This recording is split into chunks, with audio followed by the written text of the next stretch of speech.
All he did was order a Luckin, but the barista reacted like it was the end of the world. The cop was about to draw his weapon, and even a tank outside aimed right at him. Sensing something was very wrong, the guy quickly changed his order to a regular coffee. The barista finally relaxed, and the tank quietly turned its barrel away. As a disposable NPC couldn't even choose his own coffee. In this so-called open-world game, only premium players in sunglasses could do whatever they pleased. When the cops came after them, they could just whip out a rocket launcher and blast their way through. But NPCs were stuck in the same boring routine, day after day. Wake up, say good morning to your goldfish, then pick out a shirt from a closet full of identical ones, and head to work at the bank. Whenever a player came in to rob the place, they'd immediately unbuckle their belts, then lie face down on the floor, looking perfectly content, chatting about where to grab dinner later. But one evening on his way home, he suddenly spotted a girl humming a tune. The moment they crossed paths, time itself seemed to freeze, watching her walk away through an explosion, like it was nothing. A feeling he'd never known before blossomed inside him. For the first time ever, he broke from his routine, and chased after her to say hello. But the second he opened his mouth, luckily NPCs can respawn indefinitely, but something inside him had already started to change. When a robber blasted through the bank counter again, he suddenly felt like none of this mattered anymore. And when he looked up, there she was again, the girl from his dreams. His co-worker told him to give it up, and stop fantasizing about the VIPs in sunglasses. But that actually gave Guy an idea. What if he just took the robber's sunglasses? The player behind the screen was stunned, and scrambled to fight back. Everyone assumed NPCs were supposed to just take it. Guy wanted to take control of his own fate. With his self-awareness now fully awakened, he actually took the shot. In the struggle, everyone was stunned, but he bolted out of the bank without looking back. He put on the sunglasses, and saw a world he'd never seen before. The whole city was covered in neon indicators, with jets and artillery scattered everywhere. He found a health pack nearby, and it instantly healed the wounds on his face. Guy felt incredible, like he'd never truly been alive before this moment. Just then a player got taken out, and dropped a pile of gold coins. Guy happily scooped them up, and suddenly had 6 months' salary in his bank account. He withdrew every last cent, and bought the sneakers he'd always wanted. But just as he set out to find the girl, the game company had already noticed something was off. The footage of Guy eliminating a player made the programmers think a hacker had broken in, so they suited up in their favorite skins, and jumped into the game to deal with Guy. Keys dressed up as an angry cop, and Mauser went as a pink bunny. But when they confronted Guy with their accusations, he just stared at them completely clueless. They assumed Guy had stolen a skin, but he couldn't understand a word they were saying. It wasn't until they both opened fire that he realized this was no joke. He ducked low to dodge the flying glass, and suddenly noticed his brand new sneakers. One tap of his hands, and he rocketed straight into the air. He clung to a cable for dear life, staring down at the dizzying drop below. But the programmers were having fun now, and started reshaping the buildings on the fly, like gods controlling everything in their world. They were closing in on Guy, so he dashed across a suspension bridge, grabbing a bunch of loot along the way. But when he tried to jump again, Guy plummeted instantly. Luckily he had the gear he'd just picked up. He bounced all over the streets, and finally managed to crawl out. They smugly celebrated their victory, not realizing NPCs can respawn endlessly. Meanwhile in the real world, Keys the programmer was living an NPC-like life of his own. Fresh out of college, he and Millie created a game, but their work was bought out for cheap by a big corporation, which straight up copied their engine, and turned it into the worldwide hit Free City. Millie had been furious about it for years, demanding to know why Keys would go work for the company that ripped them off. She even asked Keys to sneak into the game with her, to steal proof of the company's theft. Keys valued their friendship, but he needed the paycheck, so he said no. With no other option, Millie decided to go in alone. But the moment she teleported to the core base, Guy appeared right behind her. Guy said he'd been looking for Millie everywhere, but their conversation instantly drew enemy fire. Millie switched weapons and blasted the floor above, but the stealth mission was already blown. She had no choice but to open a portal and bail. Guy copied her move, following right on her heels. Looking completely starstruck, asked Millie to team up with him. Millie just tapped her glasses, and her level popped up above her head. Then she looked at Guy, who had a sad little number 1 floating above his. Millie told him to go level up somewhere else, or come back when he hit level 100. But leveling up meant robbing NPCs for their resources, and Guy was way too kind-hearted for that. So he came up with a brilliant plan. He started doing good deeds in the game instead. Those paying players who terrorized everyone naturally became his first targets. Every day he rescued, bullied low-level players and protected NPC property. Not only did he shatter the game's leveling record, he also gained a massive fanbase. His good deeds even made the news, making him Free City's greatest hero. Millie reached out to Keys, asking him to help her sneak into the base. He could only buy her 5 minutes, but that was all Millie needed. But the moment she found the evidence, the alarm went off. Guards swarmed in from every direction, surrounding her with weapons drawn. Just in the nick of time, Guy roared in on a motorcycle. With one slick slide, he took out the guards in seconds. Then he tossed his helmet aside, and busted out some dance moves. A squad of ninjas dropped from the ceiling, but they were no match for Millie's smooth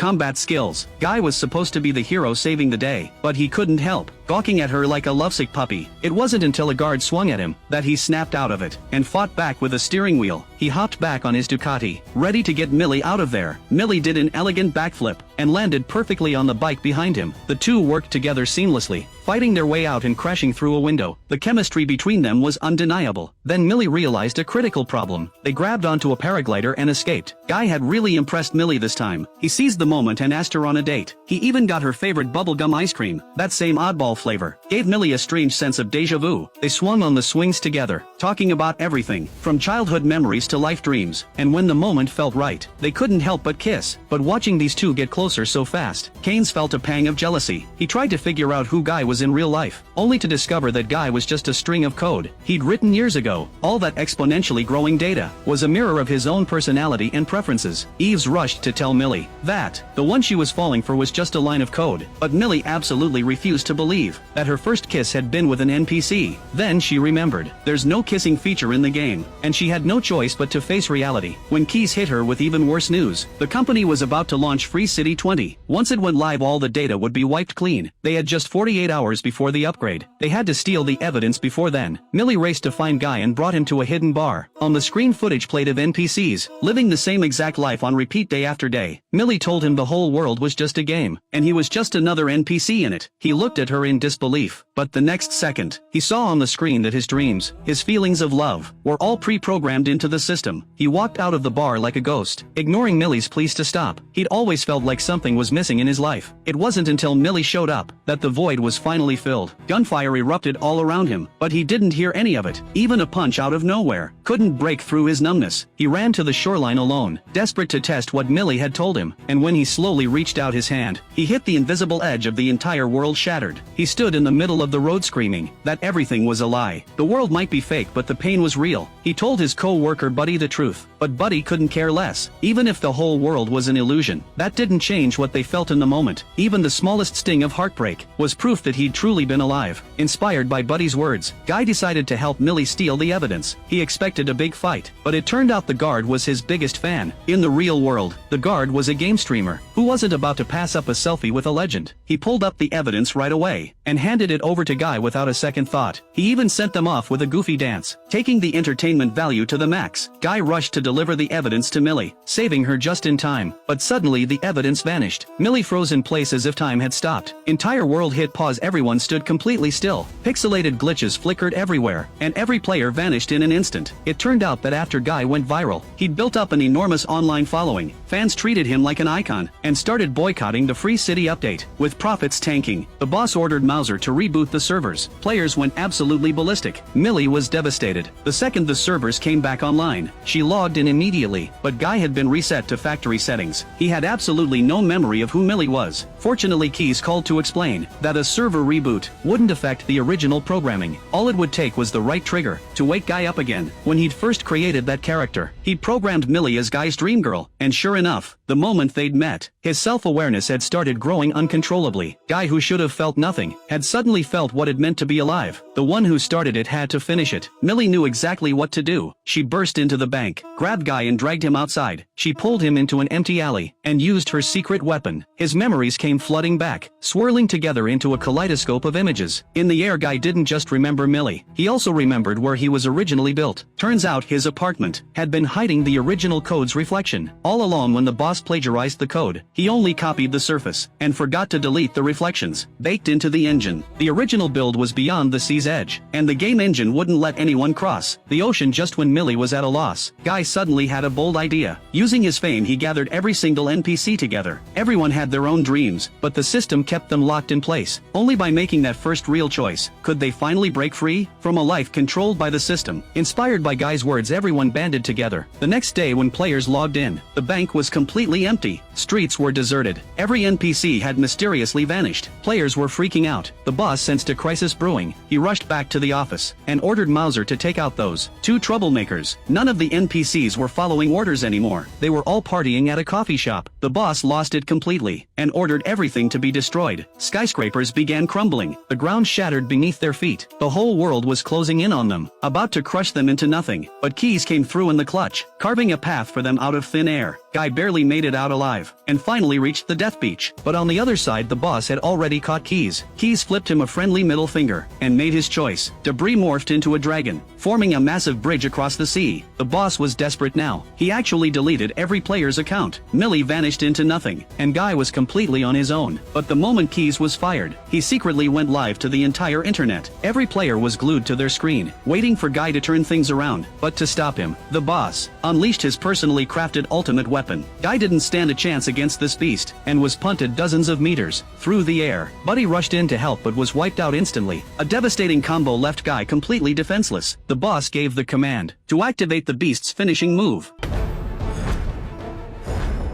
Get up! Mom, he's coming in with a death blow!